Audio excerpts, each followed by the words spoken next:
गोष्ट सांगावीशी वाटते।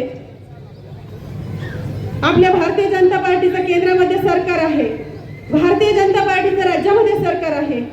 भारतीय जनता पार्टीचं 2017 मध्ये आपल्या पुणे महानगरपालिकेमध्ये भारतीय जनता पार्टीची सत्ता आली आणि महानगरपालिकेमध्ये भारतीय जनता पार्टीची सत्ता आल्याच्या नंतर भारतीय जनता पार्टीचं महापौर म्हणून एका महिलेनं काम केलं।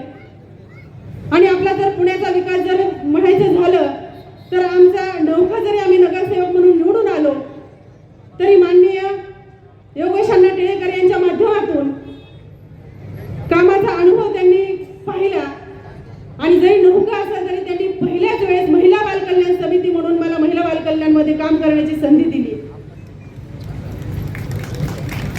ते काम पूर्ण होत नाही तोपर्यंत शहर सुधारणा समिती म्हणून मला 1 वर्ष काम करण्याची संधी मिळाली। शहर सुधारणा समितीमध्ये काम केलं, त्यानंतर लगेचच नाव समिती म्हणून मला काम करण्याची अण्णा आपण संधी दिली। एवढंच करून तुम्ही थांबला नाहीत अण्णा। पुण्यासारख्या शहरामध्ये स्टँडिंग कमिटीचा सदस्य म्हणून देखील पुणे शहराचं नेतृत्व करण्याची अण्णा आपण मला संधी दिली।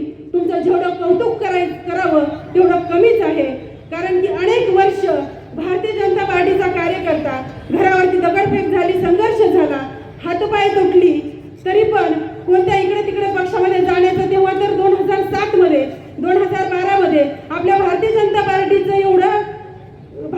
पार्टीचा उमेदवार देखील इथं उभा राहत नव्हता।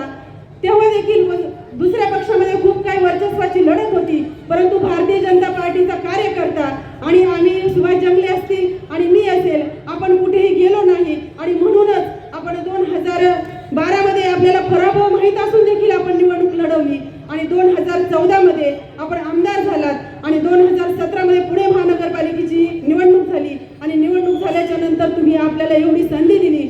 म्हणूनच मी एवढं सांगेल, संघर्षातून काही निर्माण करता येतं, म्हणून आज मी या ठिकाणी आपल्या सर्वांसमोर उभी आहे।